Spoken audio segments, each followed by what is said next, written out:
Net 'n regstelling oor 'n datumfout in die eerste video. Ek het gesê Potgieter se trek was in 1837, maar dit is 1836. Potgieter se trek was in 1836.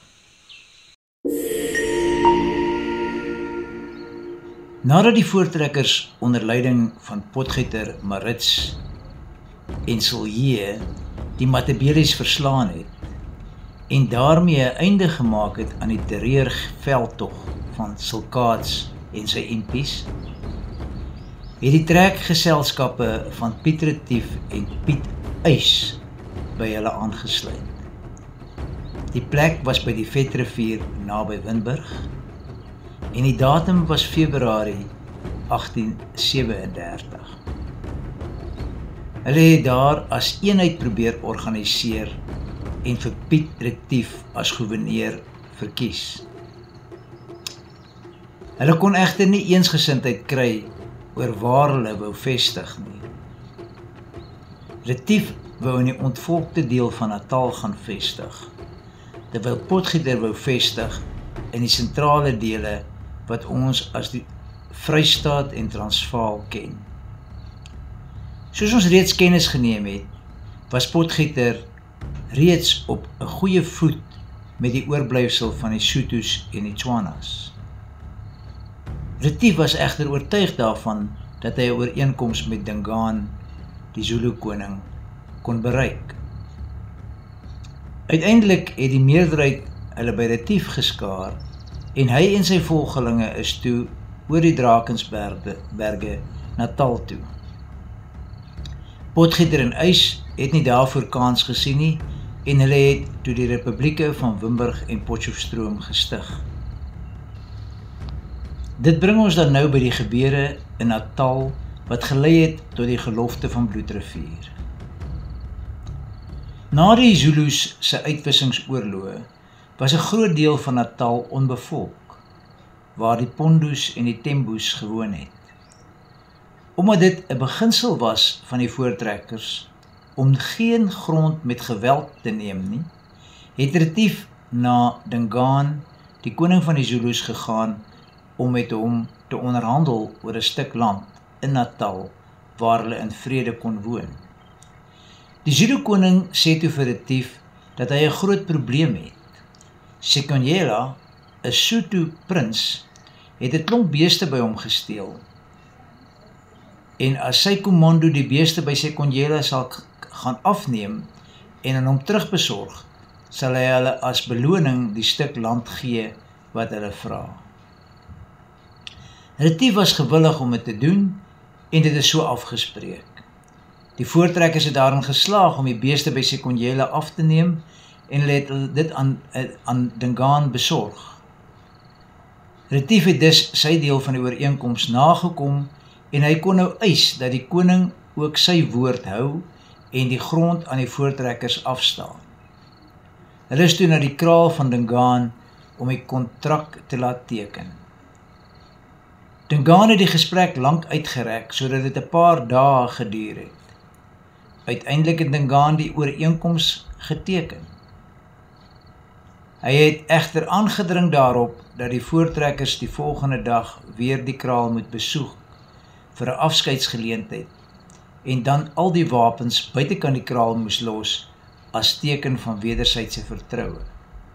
Dingaan het onderneem dat sy impies ook ongewapen sou wees. Ek kan maar net noem dat die getekende ooreenkoms beskikbaar is by die Oorlogsmuseum in Bloemfontein. Van die manne het Retief hierteen gewaarsku. 'n Jong seun van die nabygeleë sendingstasie, William Wood, het ook na Retief gekom om hom te waarsku dat Dingaan beplan om hulle te vermoor. Retief het egter vir Dingaan vertrou en besluit om die fees ongewapen by te woon. Dingaan het sy impies opdrag gegee om hulle spiese onder die sand te begrawe. Terwyl hulle oorlogsdanse uitgevoer het, het Dingaan skielik geskree, "Maak dood die towenaars." Die Zulu impies het toe hulle spiese onder die sand gegryp en die ongewapende boere aangeval. Ongewapen is die voortrekkers oorrompel en met kieries geslaan. Hulle is vasgebind en meer as 1 kilometer gedra na die koppie, waar hulle op die wreedste denkbare manier vermoor is. Daarom word die koppie moordkoppie genoem. So is die meeste weerbare mans van die Retieftrek uitgemoor. Na hierdie gruwelmoorde het Dingaan sy impies gestuur om die res van die niks vermoedende voortrekkers te gaan uitmoor. Dit het hulle ook met die grootste wreedheid gedoen. Die Zulus het daardie dag 'n groot slagting onder die voortrekkers gepleeg. Dit was 16 Februarie 1838. Die voortrekkers was gerus, omdat hulle gedink het Retief en Dingaan is besig met vreedsame onderhandelinge. Enkele oorlewendes kon daarin slaag om te ontsnap en van die ander gesinne te gaan waarsku. En uiteindelik het 'n paar gesinne 'n verdediging georganiseer en kon hulle die Zulus terugdryf. Daar is 41 mans, 56 vroue en 185 kinders uitgemoor, sowel as baie Hottentot en Bantu werkers, Basotho werkers. Die Zulus het ook die meeste van die voortrekkers se vee gesteel.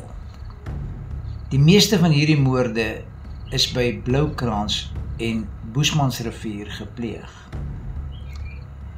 Die oorlewendes moes die verminkte liggame van hulle familie en vriende begrawe.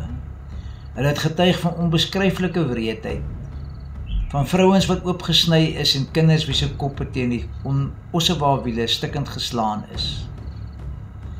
Na hierdie aanvalle het die voortrekkers in groot laars georganiseer. Hulle toestand was haglik. Hulle kon nie waag om hulle vee ver van die laars af te laat wy nie.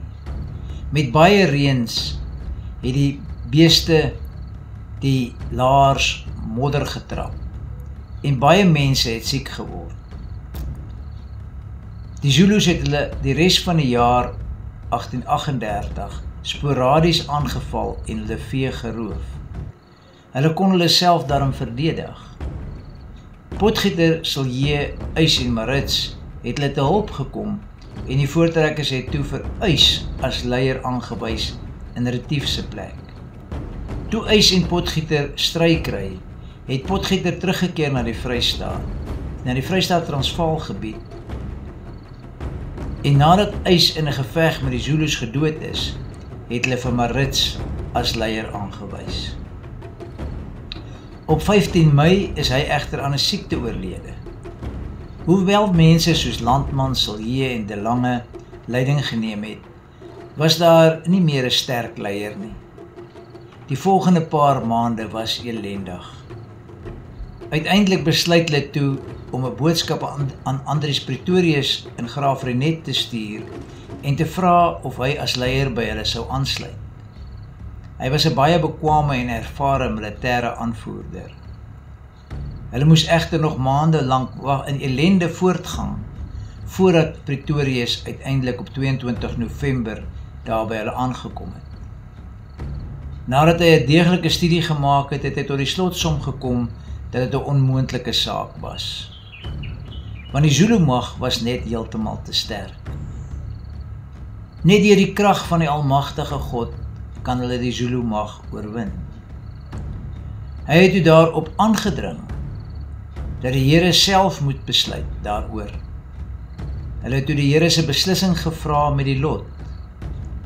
En op 25 November is Pretorius formeel as kommandant-generaal aangestel. Pretorius was nog nie tevrede nie, want hy het gedring gevoel dat hulle 'n gelofte tot God moet maak om 'n godvreesende volkshuishouding op te rig tot sy eer, as hy hulle die oorwinning gee oor Dingaan se impies. Hy het eers die saak met Sarel Silje bespreek en toe al die weerbare manne bymekaar geroep en voorgestel dat hulle 'n gelofte aan God moet doen en sy hulp moet afsmeek.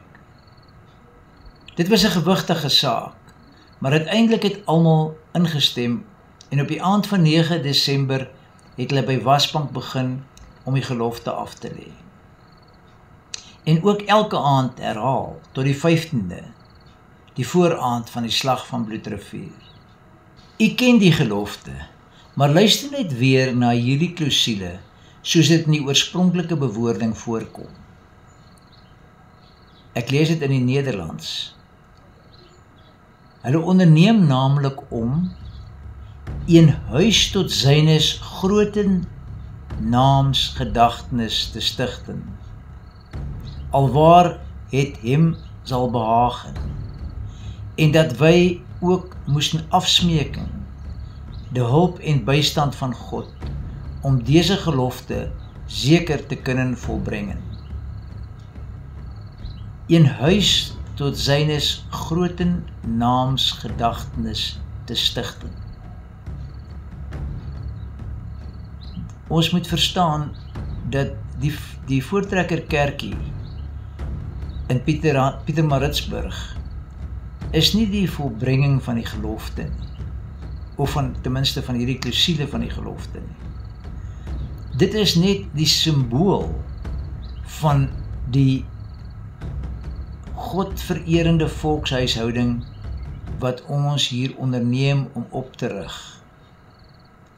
Die kerkie in Pietermaritzburg is 'n symbool daarvan. En elke kerk wat daarna in die dorpe opgerig is ook 'n symbool van hierdie onderneming om 'n Godvererende volkshuishouding vir hom op te rig. Dit is belangrik dat ons verstaan dat ons hiermee verbind is tot die oprigting van 'n Godvererende volkshuishouding.